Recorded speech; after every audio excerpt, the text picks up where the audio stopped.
વચનામૃત લોયાનું 17મું, સ્તુતિ નિંદાનું, તારીખ 4/1/1821 ગુરુવાર. સંક્ષિપ્ત સાર. પહેલો, સ્તુતિ કરનાર નિંદા કરતો થઈ જાય છે તેનું કારણ દેહાભિમાન અને પંચ વિષયની વાસના છે. બીજો, જે દેહાભિમાની છે તેના કામ માનાદિકનું જ્યારે સંત ખંડન કરશે ત્યારે તેને જરૂર અભાવ આવશે, દ્રોહ કરશે ને જીવતા કે મરીને જરૂર વિમુખ થશે. ત્રીજો, દેહાભિમાન અને પંચ વિષયની આસક્તિ ટાળ્યાના ઉપાય ભગવાનનો મહિમા, આત્મનિષ્ઠા અને વૈરાગ્ય છે. ચોથો, જેને શ્રીહરિ તથા સંતોનું મહાત્મ્ય સમજાણું છે તેનો પાયો સત્સંગમાં અચળ છે, બીજાનો વિશ્વાસ નહીં. સ્વામિનારાયણ હરે, સ્વામિનારાયણ હરે. સંવત 1877ના માક્ષરવદી અમાસને દિવસ શ્રીજી મહારાજ ગામ શ્રી લોયા મધ્યે સુરા ભક્તના દરબારમાં ઢોલિયા ઉપર વિરાજમાન હતા અને મસ્તક ઉપર ધોળો ફેંટો બાંધ્યો હતો ને બીજે ધોળે ફેંટે કરીને બોકાની વાળી હતી તથા ગરમ પોષની રાતી ડગલી માહિલી કોરે ધોળે અંગરખે સહિત પહેરી હતી તથા ધોળો ખેસ પહેર્યો હતો તથા ચોફાળ ઓઢીને તે ઉપર પીળી રજાઈ ઓઢી હતી અને પોતાના મુખારવિંદની આગળ મુનિની સભા તથા દેશ દેશના હરિભક્તની સભા ભરાઈને બેઠી હતી. એવી રીતે શ્રીજી મહારાજ પ્રસન્ન થકા રાત્રિને સમય વિરાજમાન હતા. પછી શ્રીજી મહારાજ પોતાની મેળે બોલ્યા છે, જુઓ ને, ભગવાનની માયાનું બળ કેવું છે, જેણે કરીને વિપરીતપણું ઘણું થાય છે. કેમ જે પ્રથમ કેવો સારો જણાતો હોય ને પછી અતિશય ભૂંડો થઈ જાય છે.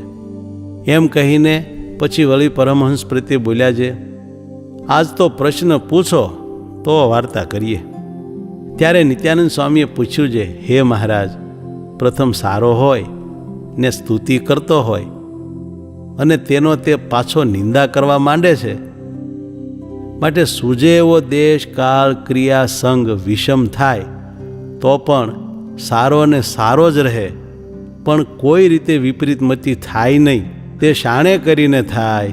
ત્યારે શ્રીજી મહારાજ બોલ્યા છે, જેને દેહનો અનાદર હોય ને દ્રઢ આત્મનિષ્ઠા હોય ને પંચ વિષયમાં વૈરાગ હોય અને ભગવાનનો મહાત્મ્ય સહિત યથાર્થ નિશ્ચય હોય, એવાને સૂજે એવું દેશકાળાદિકનું વિષમપણું થાય તો પણ એની મતિ અવળી થાય નહીં. અને જે દેહાભિમાની હોય ને પંચ વિષયનો અતિશય અભાવ ન થયો હોય તેને જ્યારે સંત એ વિષયનું ખંડન કરે ત્યારે તે સંત મોટેરા હોય તેનો પણ અભાવ આવે ને ભગવાનનો પણ અભાવ આવે. અને ભગવાનનો તો યથાર્થ નિશ્ચય હોય તો પણ જો પંચ વિષયનો અત્યંત અભાવ ન થઈ ગયો હોય ને તેની આસક્તિ હોય ને તે વિષયનું મુક્તાનંદ સ્વામી જેવા ખંડન કરે તો તેનું માથું શસ્ત્રે કરીને મુકાવી દે એવો દ્રોહ કરે. પછી વળી નિત્યાનંદ સ્વામીએ પૂછ્યું છે, કોઈકને દેહાભિમાન તથા પંચ વિષયની આસક્તિ હોય તો પણ તે સત્સંગમાં નભ્યો જાય છે, તે કેમ સમજવું?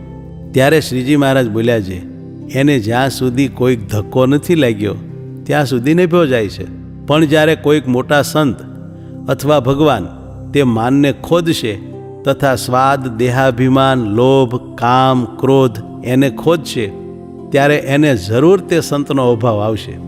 ત્યારે એ જરૂર સંતનો દ્રોહ કરશે ને સત્સંગમાંથી વિમુખ થશે. જેમ સર્પે લાળ નાખી હોય એવું જે દૂધ સાકર તેને જેણે પીધું હોય ને તે જીવે છે તો પણ તે ઘડી બે ઘડીમાં સાંજ સવારે આજકાલ જરૂર મરનારો છે.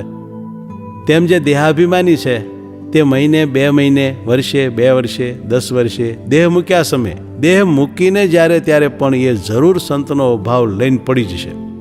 અને જેને દેહાભિમાન ન હોય અને એમ સમજતો હોય છે અંતઃકરણ ઇન્દ્રિયોનો પ્રકાશકને જેણે કરીને દેહ ચાલે છે, હાલે છે એવો જે સત્તારૂપ આત્મા તે હું છું, તે હું ધન સ્ત્રીયાદિ કોઈ પદાર્થે કરીને સુખી થવ એવો નથી ને એ પદાર્થ ન મળે તેણે કરીને દુઃખી થવ એવો નથી, એમ દ્રઢ સમજણ જેને હોય તેને સંત ગમે તેવી રીતે પંચ વિષયનું ખંડન કરે તથા દેહાભિમાનનું ખંડન કરે તો પણ તે સંતનો અભાવ કોઈ રીતે આવે નહીં અને તુચ્છ પદાર્થ સારું સંત સાથે બખેડો થાય નહીં ને આંટી પણ પડે નહીં. પછી નિત્યાનંદ સ્વામીએ પૂછ્યું છે, જેને પંચ વિષયનો અભાવ હોય તે કેમ જણાય? ત્યારે શ્રીજી મહારાજ બોલ્યા છે, જેને વિષયનો અભાવ હોય તે એમ જણાય છે, જ્યારે કાંઈ સારું ખાવાનું આવે ત્યારે તેને ખાય, પણ જેમ જેવું તેવું ખાતો હોય ને તેમાં આનંદ હોય તેવો આનંદ રહે નહીં, મૂંઝાઈ જાય. અને લુગડા જેવા તેવા જાડા પહેરતો હોય તેમાં આનંદ હોય તેવો ઝીણા લુગડા પહેરવા પડે તેમાં આનંદ ન રહે ને મન મૂંઝાય. તેમજ સારી પથારી હોય અથવા કોઈક માનદેય ઇત્યાદિ જે સારા પદાર્થનો યોગ થાય ત્યારે તેમાં તેનું મન મૂંઝાય, પણ તેમાં કોઈ રીતે આનંદ પામે જ નહીં. ત્યારે તેને એમ જાણીએ જે એને વિષયને વિશે અભાવ છે. પછી મુક્તાનંદ સ્વામીએ પ્રશ્ન પૂછ્યો છે, હે મહારાજ, એ પંચ વિષયનો અભાવ કેમ થાય? ત્યારે શ્રીજી મહારાજ બોલ્યા છે, વિષયનો અભાવ થયાનું મુખ્ય સાધન તો પરમેશ્વરનું મહાત્મ્ય છે. તે પછી આત્મનિષ્ઠા અને વૈરાગ છે. તે મહાત્મ્ય તે શું?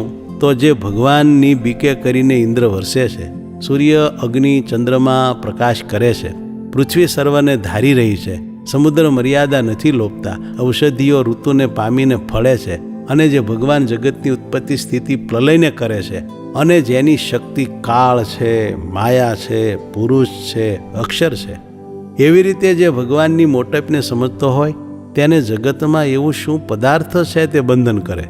તે કામ, ક્રોધ, લોભ, માન, ઈર્ષા, સ્વાદ, સૂક્ષ્મ વસ્ત્ર, ધન, સ્ત્રી તથા જે પંચ વિષય સંબંધી પદાર્થ તે એને કોઈ બંધન કરે નહીં.